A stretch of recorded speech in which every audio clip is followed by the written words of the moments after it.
चिमणी आणि पाणी। एक वेळ अशी होती, उन्हाळा होता। आकाशात एक छोटीशी गोडशी चिमणी भर दुपारी उडत होती।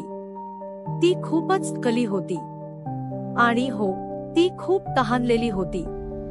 ती म्हणाली, "अगं बाई, किती गरम आहे, पाण्याची एक थेंब सुद्धा सापडत नाहीये."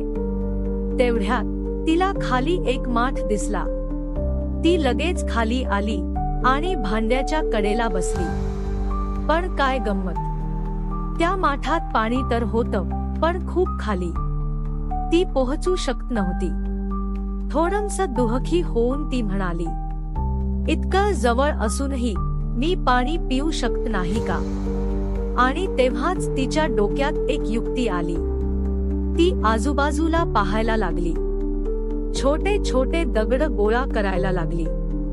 1 दगड, 2 दगड, 3, 4। ती दगड माठात टाकत गेली। प्रत्येक दगड टाकताना पाण्याचं पातळीत थोडं थोडं वाढू लागलं। शेवटी पाणी वर आलं। चिमणी आनंदाने ओरडली, "अये, आता मी पाणी पिऊ शकते." आणि तिने गार गार पाणी प्यालं।